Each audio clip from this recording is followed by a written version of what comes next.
ಬಾದಾಮಿ ಗೋಡಂಬಿ ಪಿಸ್ತಾನ ನೀಟಾಗಿ ತುಪ್ಪದಲ್ಲಿ ರೋಸ್ಟ್ ಮಾಡಿಕೊಂಡೆ, ಕೆಂಪುಗೆ ಹಾಕೋ ತನಕ ಚೆನ್ನಾಗಿ ಹುರ್ಕೋಬೇಕು.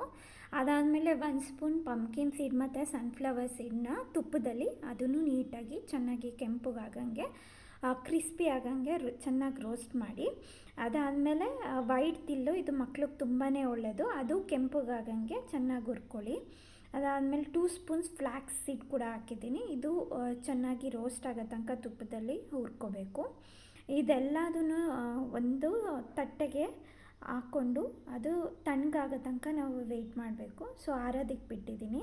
ಇಲ್ಲಿ ನಾನು ಡಾರ್ಕ್ ಕಾಂಪೌಂಡ್ ಲವ್ಲಿ ಟವ್ದು ಯೂಸ್ ಮಾಡ್ತಾಯಿದ್ದೀನಿ. ಇದು ಟೇಸ್ಟ್ ವೈಸು ತುಂಬ ಕಹಿ ಇರಲಿಲ್ಲ, ಪರ್ಫೆಕ್ಟ್ ಸ್ವೀಟ್ನೆಸ್ ಇತ್ತು, ಮಕ್ಕಳಿಗೆ ತುಂಬಾ ಸೂಟ್ ಆಗುತ್ತೆ. ಇದು ಆ್ಯಕ್ಚುಲ್ ಪ್ರೈಸ್ 290, ಬಟ್ ನನಗೆ ಬಿಗ್ ಬಾಸ್ಕೆಟಲ್ಲಿ 170ಗೆ ಸಿಕ್ತು.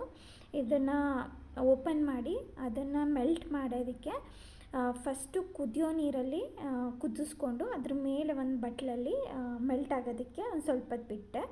ಅದಾದಮೇಲೆ ನಾನು ಡೇಟ್ಸ್ನ ಸೀಡೆಲ್ಲ ತೆಗೆದು ನೀಟಾಗಿ ವಾಶ್ ಮಾಡಿ ಜಾರೊಳಗೆ ಹಾಕ್ಕೊಂಡೆ. ಅದಾದಮೇಲೆ ಗ್ರೇಪ್ಸ್ ಕೂಡ ಎಷ್ಟು ಬೇಕಷ್ಟು ಹಾಕ್ಕೋಬೋದು. ಆಮೇಲೆ ನಾನು ರೋಸ್ಟ್ ಮಾಡಿದ್ದೆ ಇಟ್ಕೊಂಡಿದ್ದೆಲ್ಲ ಜಾರ್ಗೆ ಹಾಕ್ಕೊಂಡೆ.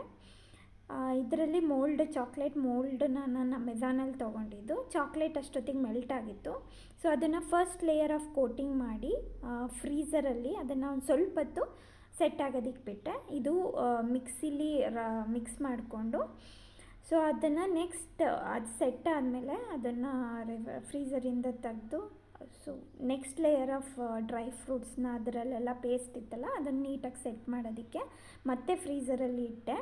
ಸೊ ಇದು ಶೇಪ್ ಮೋಲ್ಡ್ಸು, ನಮ್ಗೆ ಯಾವ ಥರ ಶೇಪು ಅದು ಜಸ್ಟ್ ನಾನು ಡ್ರೈ ಫ್ರೂಟ್ಸ್ ಹಾಕಿ ಸೆಟ್ ಮಾಡೋದಕ್ಕೆ ಬಿಟ್ಟಿದ್ದೆ. ಅದಾದಮೇಲೆ ಲಾಸ್ಟ್ ಲೇಯರ್ ಸೆಟ್ ಆಗಿರುತ್ತಲ್ಲ ಅದ್ರ ಮೇಲೆ ನೀಟಾಗಿ ಕೋಟಿಂಗ್ ಮಾಡಿ ಮತ್ತೆ ಸೆಟ್ ಆಗೋದಕ್ಕೆ ಫ್ರೀಝರಲ್ಲಿ ಬಿಟ್ಟೆ.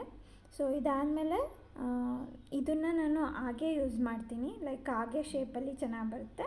ಇದು ಫೈನಲ್ ಚಾಕ್ಲೇಟ್ ಲುಕ್, ತುಂಬಾ ಟೇಸ್ಟಿಯಾಗಿ